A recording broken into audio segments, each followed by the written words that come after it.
You won't believe it, Shin-suke's first time being hit on by a boy left him utterly confused and speechless. At this moment, other friends rushed out too. Turns out, it's Shin-suke's second visit to the castle, and everyone is shocked to see him again, since only seeing such popularity he chose to explore more. But upon arriving at the castle, Shin-suke called them. Subtitles: boys and girls keep to themselves. This is the girls' realm. Though the castle looks like a palace, there's no food or water. Shin-suke was about to ask their wishes, but held back. After all, he didn't want anyone prying into his business, and the vibe among everyone was pretty. They gathered almost every day, since they came during the daytime, and no one asked if he was going to school. Everyone was really satisfied with this living arrangement. July arrived swiftly as summer vacation neared, with fewer visitors. Some took tutoring, others joined summer camps.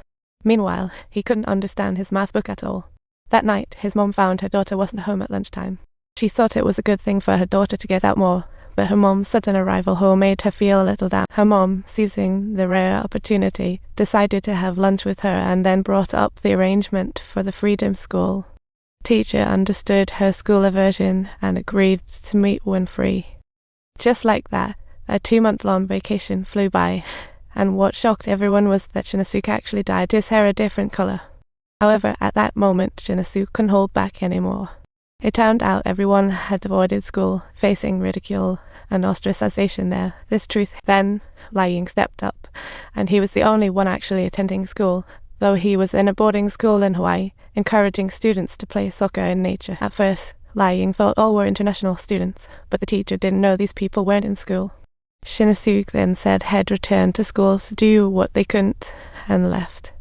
Soon, it was late September.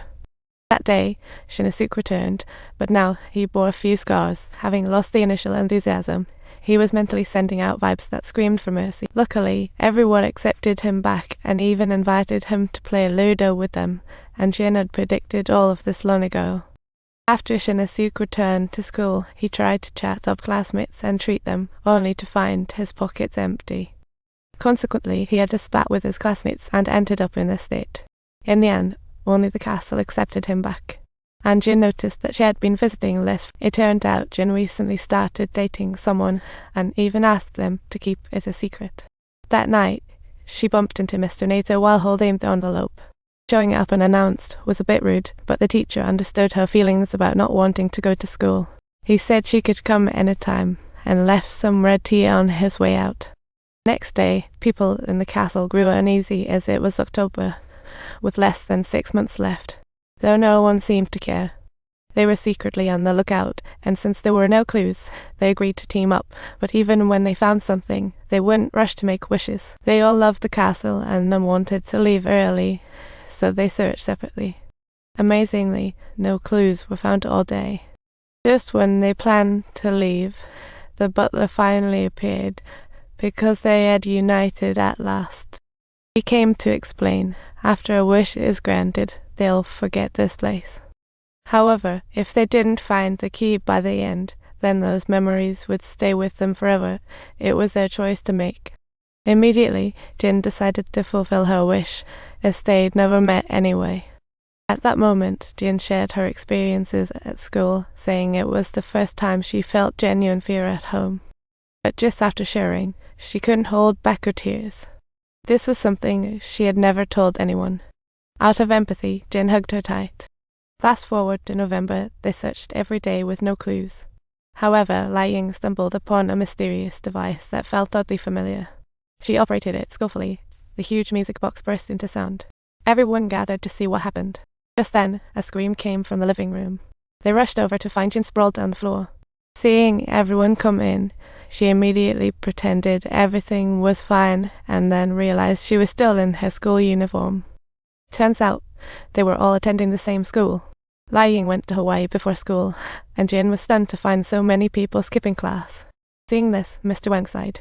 Had someone mentioned their schools earlier, they'd have realized it sooner. Learning that they all lived in the same city filled Jin with envy, prompting her to disclose her bullying experience to her mother. Noticing her daughter's struggles too late, her mother felt deeply guilty and decided to fight alongside her one December day. Her mom found Jin's teacher, who was busy on their phone, believing a meeting would resolve everything. Jin said a meeting wouldn't solve the issue, so her mother demanded the grade principal or headmaster attend next time. Seeing her mom's firm stance for the first time, Jin suddenly found her mom incredibly impressive. Next day, Shang-Tsung called everyone. Her dad used connections to transfer her to the Freedom School. This meeting wasn't about attending classes. It was meant for saying goodbye. Eventually, they agreed to meet in the infirmary.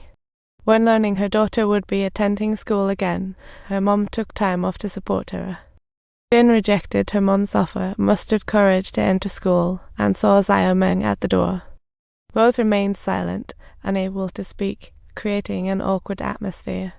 Just then, she spotted a letter on her shoe. Seeing Shin-chan's name, she was completely taken aback. It was an apology letter requested by her homeroom teacher as Shin-suk was visiting school, prompting the teacher to ask Shin-chan to take off. If you enjoyed this story, don't forget to subscribe to our channel.